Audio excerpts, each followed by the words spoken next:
Good morning, everyone. A good fall morning. As you can see, the decor behind me. It's a nice little brisk feel to the air out here in Michigan. Happy to be here this Friday morning. So thanks for tuning in. Good morning and hello. And thanks for tuning in to the PT on Ice Daily Show. Passing the mic around, I'm Mitch. This is Friday. This is Fitness Athlete Friday. And a few thoughts from the week because it was an eventful week. If you've been following along with the Ice page and anything on social media for that matter, you would have been hard-pressed to have missed the Reader's Digest article that caught so much traction in all the wrong reasons, right? So if you didn't see it, it was the 14 exercises you should never do if you're over 50. Obviously, we know a lot better, and I was really happy to see the number of PTs who stood up and was combating this fake news, if you will, in their respective communities, right? It's important that we do that. It's important that we not just have the information about what folks need to be doing over their lifespan and staying active and lifting weights and moving a lot, but we also have to disseminate the right information. And when a piece of literature like that gets shared, it can do a lot to scare a lot of folks out for a long time. It creates a lot of damage that we then have to pick up the pieces for a long time after. So I was really excited to see the number of positive shares, or I guess negative shares of that article. And then in Dustin Jones' phenomenal follow-ups. If you didn't catch his PT on Ice episode, the nice video presentation that he put together in response to that article was just outstanding, world-class from Dustin. And that's picked up a tremendous amount of traction. So thank you guys. If you haven't already, please consider sharing that video on social media, Facebook, and tagging Reader's Digest in it. It's getting traction. It's getting their attention. And with any luck, guys, we can put out a follow-up piece to that article that sets the record straight and tells the folks in our community what they really should be doing after 50. So it just got me thinking about CrossFit, right? Because we talk so much about it. That's my world, and that's what I try to share here on Fridays with you guys is specifically in this CrossFit space. And it got me thinking about that world and like, should individuals do CrossFit over 50, right? Very common question. What we hear most commonly is like, oh, I can't do CrossFit. I'm too old, or I'm not athletic enough to do CrossFit. I get excuses as to why individuals can't do CrossFit. So that's what I hear most commonly. But let's just take, for example, that someone poses the question, should an individual do CrossFit over 50? To decipher, or to break down that question rather, and to get it into its components, we need to be comfortable with all the other things an individual should be able to do in a healthy aging or thriving through their older years, right? So we need to ask the question of, should an individual be running over 50? Given that they don't have any injury as to why they shouldn't, given that they aren't symptomatic with running for any potential reason, yes, absolutely, they should continue running over 50. Should an individual be squatting over 50? Well, absolutely, because they're going to have to continue to squat for their independence later in life, right? When an individual is 75, getting up and off the chair is a squat. So they should be training that pattern at age 50 and all the way to age 100, if you ask me, right? So yes, they should be squatting. Should they be squatting with load? Well, then we need to understand some concepts around loading and how the body responds to load. The body responds favorably to load at any point in the lifespan. Right? It's a beautiful mechanism, the human body, and how it was designed and built, and so that if you load it at any point in that healthy lifespan continuum, that it's going to respond favorably to it. It's going to respond by making the bone harder. It's going to deposit more bone in areas to make it more robust. It's going to respond by adding muscle tissue as a predictor of mortality and longevity, right? The more muscle mass you have, the more VO2 max you have, the longer you tend to live. So it's going to respond favorably by building muscle tissue. You can still build muscle in your later years. That is possible. It doesn't happen at the rate of a young spring chicken at age 16 or 21, but it will still happen in your later years if you ask it to adapt and respond to the loads you're putting on it, right? Will it make range of motion improve? Yes, I've seen that firsthand from a number of individuals who have started the gym, who've come in the gym with some, arthritic type hips or shoulders and things of that nature, or some stiffness, just joint immobility problems.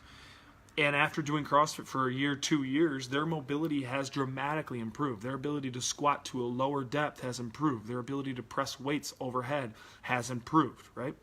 So just because you come to the game with some list of impairments or some immobility doesn't mean that you can't do this activity. Doesn't mean that you can't engage in squatting and pressing weights, right? It's a design mechanism. You should be able to do those movements. You should be able to do them at any point across the lifespan, right? And have your body adapt appropriately to those.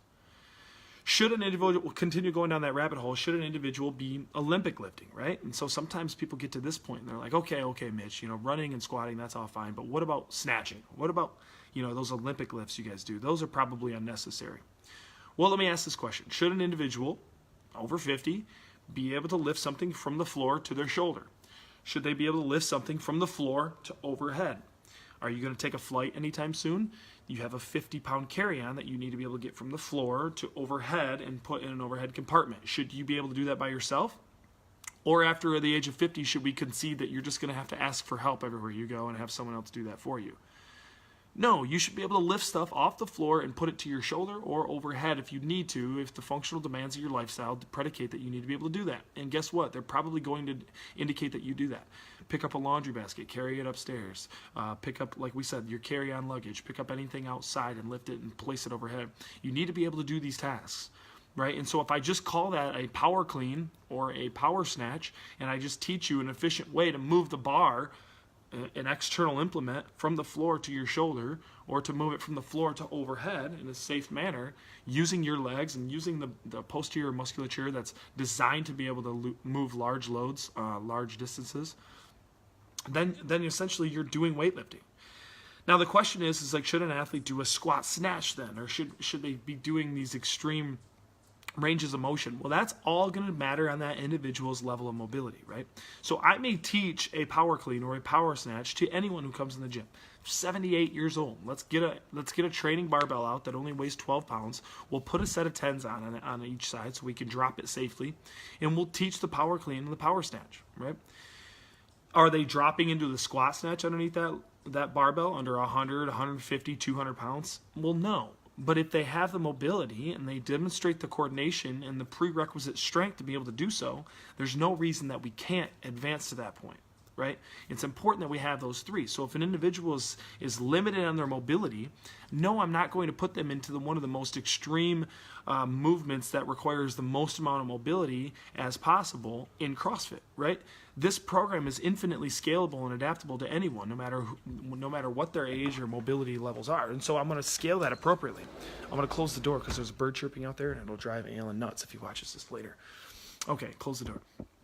So what I'm going to have them do instead is, if they struggle with overhead squat mobility, is that they're going to continue to work on their overhead squat before we advance them to the squat snatch. That just makes simple sense, doesn't it?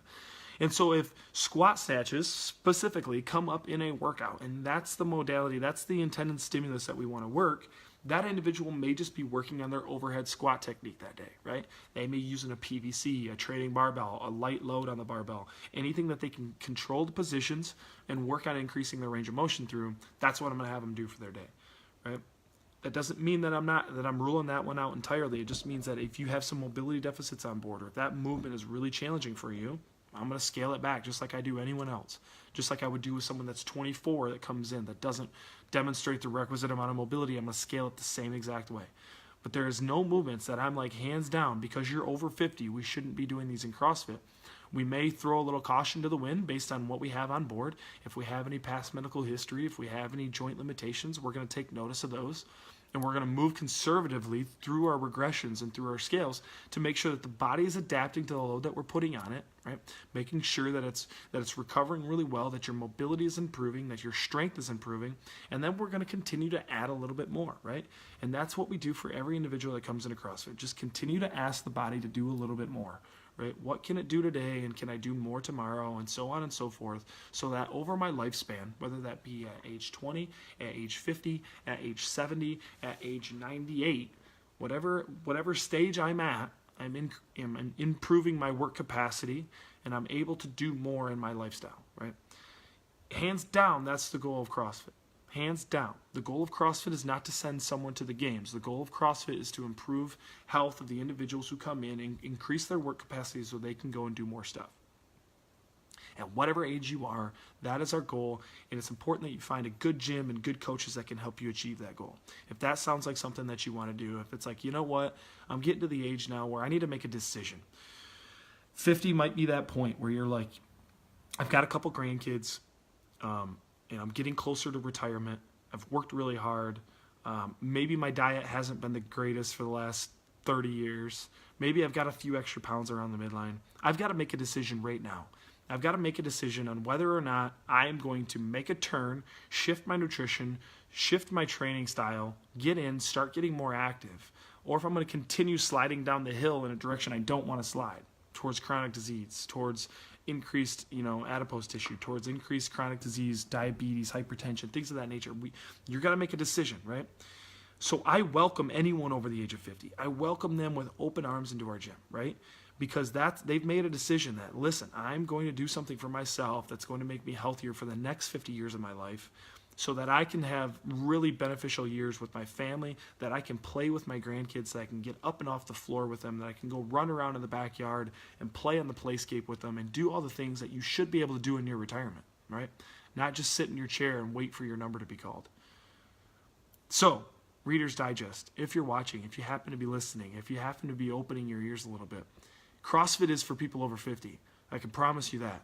And I can promise you that we got something that's just perfect for them to make the change in their lifestyle, start moving and getting more functional, getting stronger, building bone density, building muscle mass, increasing cardiovascular efficiency, and after all, going out and living a much more active and a more enjoying life in the later years, right? If you're watching, guys, let's make sure this is the message we're spreading, right? Let's make sure that we're up to date with the literature. Let's make sure that we're not throwing fear into individuals' thoughts, thought viruses out there that, ooh, maybe you shouldn't do that. Maybe that's too intense for you. No, it's not. It's scalable. It's programmable for anyone across the lifespan.